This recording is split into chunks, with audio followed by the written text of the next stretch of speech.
ৰাজ্যপালৰ কাৰ্যালয়ত গৈছিলোঁ। মই তেখেতসকলক তেতিয়া কৈ থৈ আহিছোঁ, আপোনালোকে এই কামটো কিয় কৰিলে। এগৰাকী ৰাজ্যপালে দুবাৰ চহী কৰিছে এখন আইন,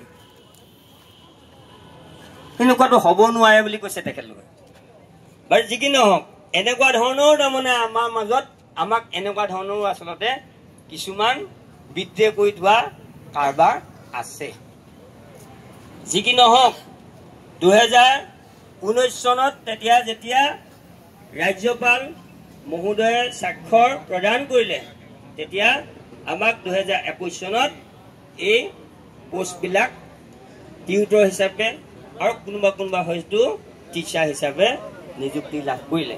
কিন্তু LPME কোনো এজনেও টিচাৰ হিচাপে কোনেও মানে নিযুক্তি লাভ কৰা নাই। তাৰপিছত যেতিয়া 2021 চনত আমাক নিযুক্তি প্ৰদান কৰিলে, নিযুক্তি প্ৰদান কৰাৰ পাছত যে এই কথাটোত আচলতে আমাৰ যিসকলৰ যোগ্যতা আছিলে, যিসকলৰ DLED আছিলে, তেওঁলোকক সেই সময়তে শিক্ষক কৰি দিব পাৰিলেহেঁতেন। যেনে যিসকলে ইৰেগুলাৰ আৰু ইলিগেল এপইণ্টমেণ্ট আছিলে, তেওঁলোকৰ DLED থকাসকলক কিন্তু কি কৰি দিলে, টিচাৰ কৰি দিলে। এইখিনিও কৰিব পাৰিলেহেঁতেন, কিন্তু এইখিনি কৰি নিদিলে। তাৰপাছত এতিয়া এই টেটৰ বাহানা দিলে বা অন্যান্য যিবিলাক কথা আহিলে, কথাবিলাকৰ কাৰণে লাহে লাহে তেওঁলোকে আৰু গভীৰ কৰি তুলিলে। আমি বিভিন্ন পৰ্যায়ত চৰকাৰৰ লগত, বিশেষকৈ মাননীয় শিক্ষামন্ত্ৰীৰ লগত কেইবালানিও আমি আলোচনাত মিলিত হৈছোঁ।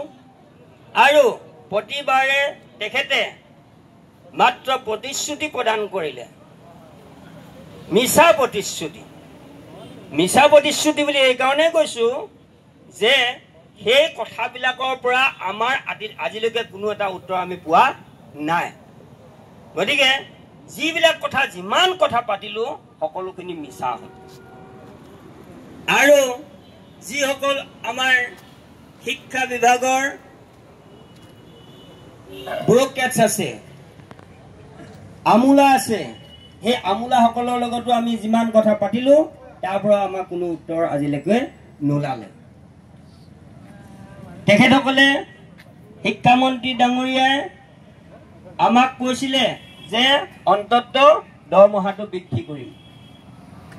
তাৰপাছত কি কৈছিলে যে কণ্টেক্সুৱেল যিসকল টিচাৰ, সেই কণ্টেক্সুৱেল টিচাৰৰ নিচিনাকৈ সেই সুবিধাখিনি দিয়া হ'ব, দৰমহাটো তেনেকৈ ধৰণে বৃদ্ধি কৰা হ'ব। কিন্তু সেইবিলাক কোনো কথা বৰ্তমান নাহিল। যোৱা 14 অক্টোবৰ তাৰিখে আমাক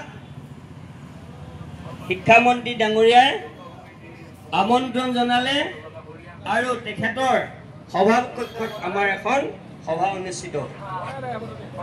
আৰু সেই সভাত তেখেতে ক'লে যে দৰমহা আৰু বৃদ্ধি কৰিব পৰা নাযায়। যিখিনি এতিয়া বৰ্তমান আমি